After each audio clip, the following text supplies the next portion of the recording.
दोस्तों नमस्कार आप सबको, राधे राधे। स्वागत है आप सबका हमारे यूट्यूब चैनल पर। दोस्तों हम छोटा सा बहुत प्यारा बेटी विवाह गीत आप सबके लिए प्रस्तुत करने जा रहे हैं और आप लोगों को कैसा लगेगा कमेंट बॉक्स में ज़रूर बताइएगा।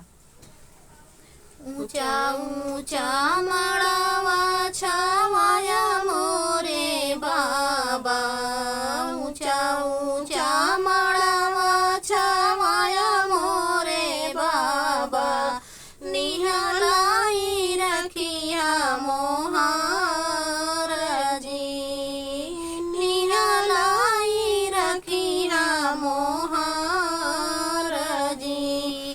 वही मड़वे में आवई दुलारू दामदरामा, वही मड़वे में आवई दुलारू दामदरामा, छेकी आई दुआर तोहार जी, छेकी आई दुआर तोहार जी। एक ओरी बैठाई मोरे बाबा माया, एक ओरी बैठाई मोरे बाबा मायरिया, एक ओरी ससुरे का लोग जी, एक ओरी ससुरे का लोग जी।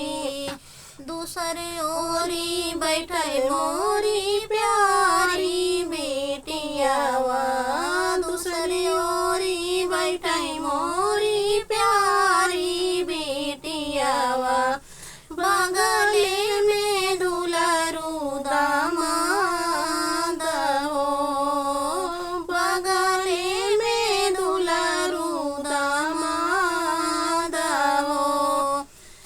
बैठई बैठई मड़वा बेटी बाबा से आरज करई, बैठई मड़वना बेटी बाबा से आरज करई, काहे कैला बाबा कन्यादान जी, काहे कैला बाबा कन्यादान तू। परतई से दूरवा पराई होई जाबई, परतई से दूरवा पराई होई जाबई, सुना होई है अंगना तोहार जी, सुना होई है अंगना तोहार जी।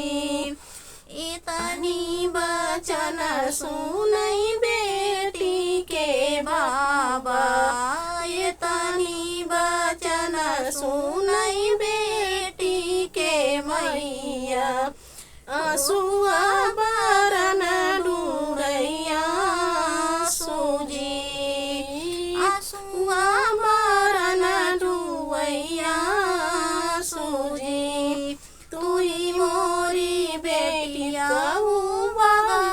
चिरैया, तू ही मोरी बेटिया बाबा का चिरैया, तू ही आऊ बाबा कई दूला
हमसे दोस्तों, तो कहीं कहीं आप लोग माफ़ कीजिएगा।